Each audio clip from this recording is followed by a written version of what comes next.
您好，这里是大特造。今天我们要来告诉大家，在不同生长区域上的石斛各有什么样的特色。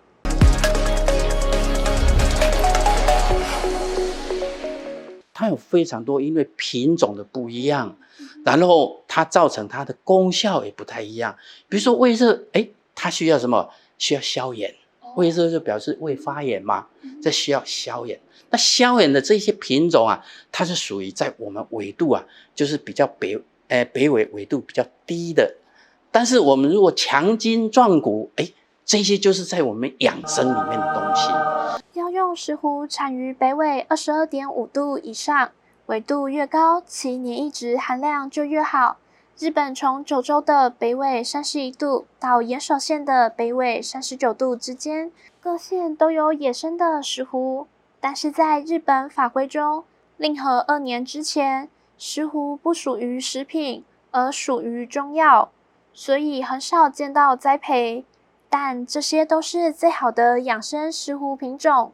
这一种石斛，这个是长在九州的长崎县。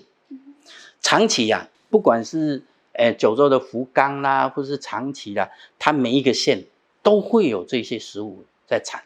古代的书里面说，好的石斛是龙头凤尾。什么叫龙头凤尾？就是它的头啊，要像这样膨胀的，然后慢慢就很快的就细长，叫龙头凤尾。那这个龙头凤尾啊，它这个长度啊，就像我们一个发钗。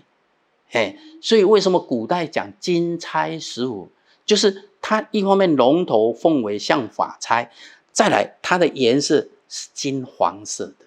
但是我们现在的人把金钗石斛啊当成什么？当成我们现在有苦寒的金钗石斛那个学名，完全是两回事。那这种在日本非常多，但是日本啊，所有的如果在我们这个牧野植物图鉴里面所讲的这些石斛，它只有一个品种，叫做 Moniliforme， 也就是我们台湾里面相同的学名的叫铜皮石斛。那台湾的铜皮非常细小，我们在七兰山啊，在这个山林溪头啊，那个野生的都会可以采得到。重点是那个太小了，没有经济价值。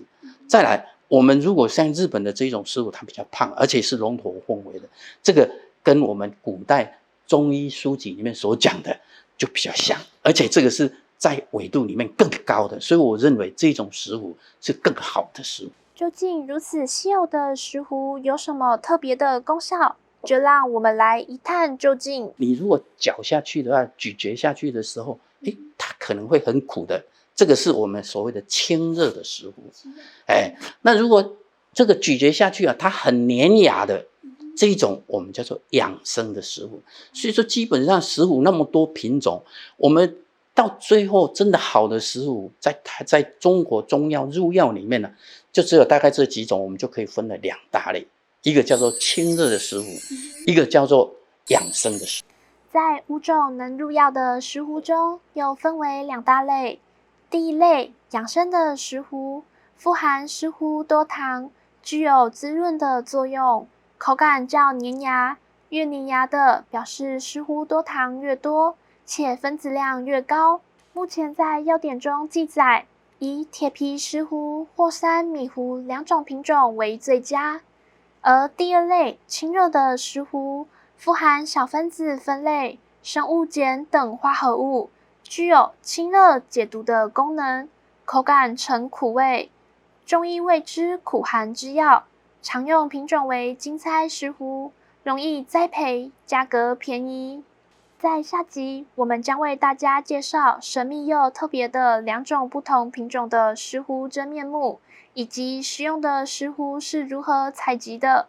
这里是大特照，喜欢这支影片记得帮我点个喜欢，也别忘了帮我按下订阅和开启小铃铛。我们下期再见喽，拜拜。